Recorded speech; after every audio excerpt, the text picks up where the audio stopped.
శ్రావణ మాసం ఆఖరి అమావాస్య, దీనికి ఎడ్ల పొలాల అమావాస్య అన్నం జరుగుతుంది. దీనికి ఎడ్లను అలంకరించుకొని సుఖశాంతులతో రైతులందరూ సుఖశాంతులతో ఉండాలని, పంటలు పాడి పంట అంతా కూడా సుభిక్షంగా జరగాలని మొక్కుకుంటూ ఆంజనేయ స్వామికి ఈరోజు ఎడ్లను అలంకరించుకొని మొక్కు తీర్చుకోవడం రైతులందరూ తరతరాల నుంచి జరుగుతూ ఉంది. ఈరోజు కూడా అదే విధంగా చేయడం జరిగింది. మరియు సాలూరా మండల గ్రామ ప్రజలకి, నాయకులకి, మాన్కారులకి అందరికి కూడా నా తరపు నుంచి శుభాభినందనాలు. ఈరోజు సాలూరా గ్రామంలో మన ప్రతిసారి లాగానే ఎడ్ల పొలాల అమావాస్య అనేది శ్రావణ మాసంలో చేసుకోవడం జరుగుతుంది.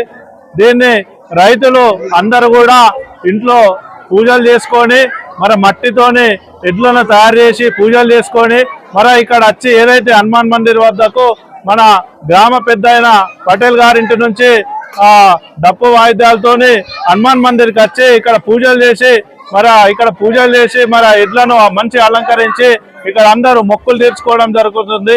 ఇందులో భాగంగా ఏంటంటే మేము ఏదైతే ఈ పండుగ ఆయురారోగ్యాలతోని పాడి పంట మంచిగా పండాలనే ఉద్దేశంతో అందరూ మొక్కులు తీర్చుకొని దేవుడు మా గ్రామం పైన, ప్రజల పైన, పశువుల పైన చల్ల చూపు ఉండాలని మేము ఒకటే దేవుణ్ణి ప్రార్థిస్తున్నాము.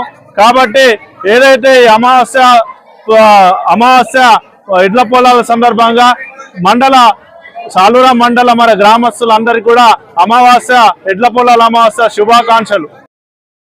మన ఛానల్ ని వెంటనే సబ్స్క్రైబ్ చేసుకుని పక్కనే ఉన్న బెల్ ఐకాన్ కొట్టేసి నోటిఫికేషన్ ఆన్ లో పెట్టుకోండి.